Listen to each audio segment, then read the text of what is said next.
वरोरा तालुक्यातील Shegaon police station हद्दीत माणुसकीला काळीमा फासणारी घटना उघडकीस आली असून एका अल्पवयीन मुलीवर सामूहिक बलात्कार करून तिचा व्हिडिओ सोशल मीडियावर व्हायरल करण्यात आला।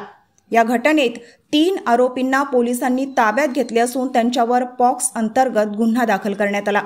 यामध्ये आरोपी स्वप्नील राजकुमार गुर्जनवार राहणार पवनगाव तालुका समुद्रपूर जिल्हा वर्धा, गणेश राजेंद्र विश्रामकर राहणार पवनगाव तालुका समुद्रपूर जिल्हा वर्धा, तर तिसरा आरोपी गजानन विश्रामकर राहणार चंद्रपूर या तिघांनाही पोलिसांनी ताब्यात घेतले आहे।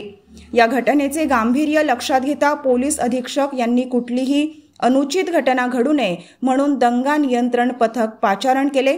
तसेच भद्रावती, वरोरा, चिमूर, भिसे येथील पोलीस अधिकारी व कर्मचारी यांना सुद्धा पाचारण करण्यात आले होते।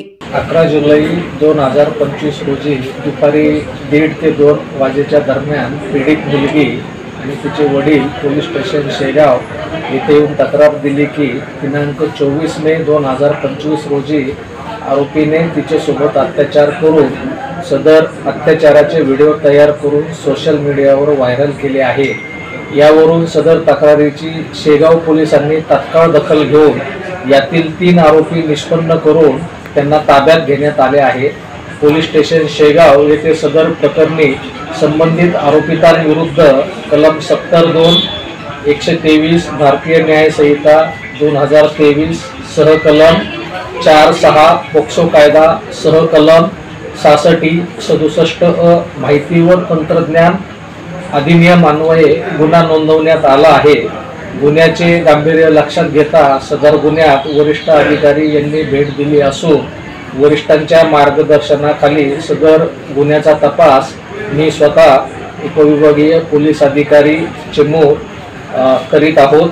तरी सर्व नागरिकांना आवाहन करण्यात येते की सदर प्रकरणी कोणत्याही प्रकारचा फोटो व्हिडिओ सोशल मीडियावर प्रसारित करू नये व पोलिसांना सहकार्य करावे। अशा प्रकारच्या फोटो व्हिडिओ प्रसारित केल्यास संबंधितांविरुद्ध कायदेशीर कारवाई करण्यात येईल।